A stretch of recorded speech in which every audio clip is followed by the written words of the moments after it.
Hello, Believe Nation. I am not feeling well today. Oh, Nina came by. I am not feeling well today. I've got a giant headache for some reason, but I still need to make videos. I still got to get them up for you. It's been, 11 years almost of making, is it 11 years, Nina? It's been a long time of making content, and videos go up every day no matter what. And so I'm gonna do a little different format for this week of filming because I'm not on my A game. We're gonna play a clip and I'm gonna react to it, and hopefully you guys still find some value. Okay, so today let's learn from Lisa Nichols and how to celebrate yourself. I wake up every morning. Entspresso keep me going.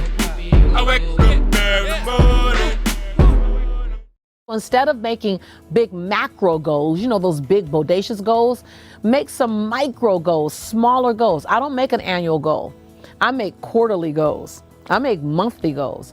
And each quarter and each month, the goal that I hit, I stop and celebrate myself. Now, I celebrate myself by making me something really good and inviting one person over or 3 people over and say, I'm celebrating myself for small micro wins. Taking myself out for a nice night, something to eat, or just sharing with a friend. Celebrating yourself along the journey is also not keeping your wins a secret. I used to keep my victories a secret. I would get an award, or I would close a deal, or I would get a new contract, or I would whatever. And no one knew because I didn't want to brag. Well, what if I know I'm not a bragger? Like, what if you know you're not a bragger? Can you not be someone who brags, but is someone who wants to celebrate yourself along the journey? We're all like little 3-year-old kids. What gets celebrated gets repeated. And if you want to repeat successful behaviors, then you got to celebrate them, because what's celebrated gets repeated. We're just kids. So a couple things to unpack here. First off, I think most entrepreneurs suck at celebrating. I don't celebrate nearly enough, especially results. I remember when I got my channel to 1 million subscribers and then 2 million subscribers, people kept asking me, how are you going to celebrate? What are you going to do to celebrate? And I have no interest in celebrating. We did a live stream. We did 2 live streams. It was super fun to do, but I didn't really have a giant interest in celebrating. I'm about to turn 40. I don't know when this video is going to come up, but my birthday is May 20th. My birthday coming up, Nina. What are we going to do? I don't really care. The head. I don't really care. I don't have a plan. I don't even see 40 as like this giant milestone. People have these crises, or like now the next decade has to matter and stuff like that. It just makes no difference to me. And so I used to really judge myself harshly for not celebrating enough and thought I need to go out and celebrate. I remember even when we hit 2 million subscribers, I think after the live stream, so I get my thoughts together, we went and got like a donut at Tim Hortons or something, and I tried to celebrate. It just felt so fake. It didn't feel real. And what I really learned was when I adjusted the celebration from the results to the process, that's where things really started to change for me. So it wasn't about, for me, setting quarterly goals or annual goals or when I get the plaque for YouTube or any of that. It was more about constantly being proud of the effort. So doing this right now is really hard. I don't know if you can tell, you probably can. Energy is not as high. My head, it feels like it's gonna split in 2.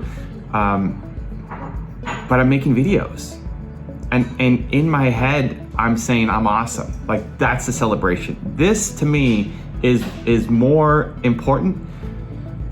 Showing up when it's easy to give myself a break, and when you guys would understand if a video didn't go up, but still showing up means more to me for my self-worth, my self-confidence, for my self-respect, for all of it, than getting a plaque or then hitting some goal.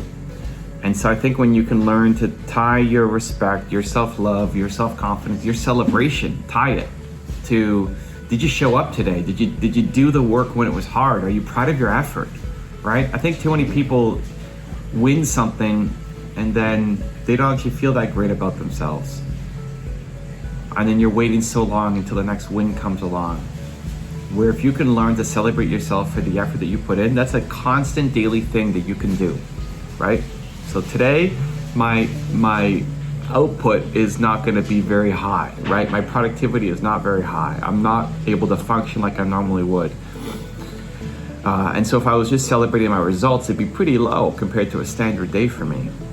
But in terms of my effort, it's requiring me to bring forth a different Evan, right? A stronger Evan. It's requiring more from me today. And so even though my results aren't going to be high, my effort is high, and I'm hitting a new standard for myself of what I am willing to do and willing not to do. And so the great thing about that is you can celebrate every day. Every day can be a celebration if you're tying it to your effort, right?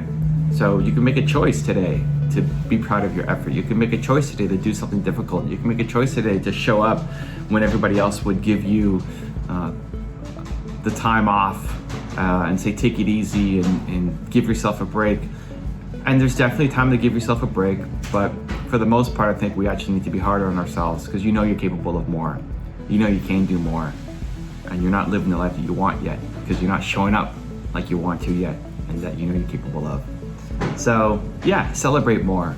And as an experiment, I just play with celebrating the max effort that you can put in today, even if you don't get a result, even if your video sucks, even if you make 50 phone calls and nobody hires you, even if you know, like the result that you're looking for never happens, you put in your max effort.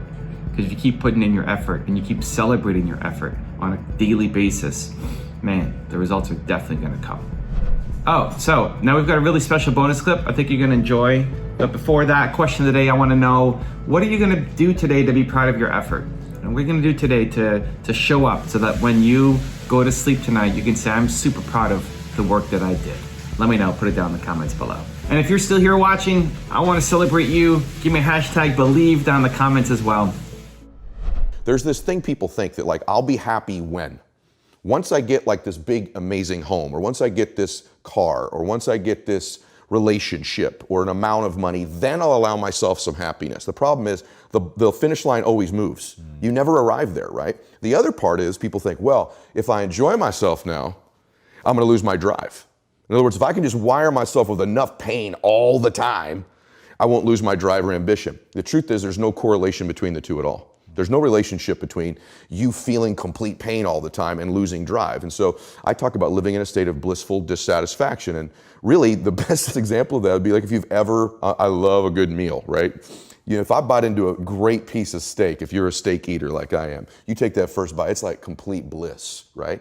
There's no correlation between how great that tasted and your lack of desire for the next bite. In fact, that bliss causes you to want more of it. And so the more we can begin to reward ourselves with bliss, we're not going to lose our dissatisfaction. We're not going to lose that. And so for me, our brains, this dopamine hit you get when you do something successful, if you constantly cheat yourself out of that hit, right, biomechanically in your body, less and less in the future will you want to achieve the next level, the next dream, the next step. And that's why so many people stall out in life. They got to a certain point and they cheated themselves out of the bliss, out of the celebration. It's important that we celebrate our wins. We celebrate our lives because it causes us to want the next bite. It keeps us hungrier, not the reverse. And so for me, I want to live in a state of being grateful and blissful now, not waiting for some future place or date that may never arise. If you want to know how Lisa Nichols sets goals, check out the video right there next to me. I think you'll enjoy it. Continue to believe, and I'll see you there. I like to set quarterly goals instead of annual goals. I like to make them a bit more bite-sized.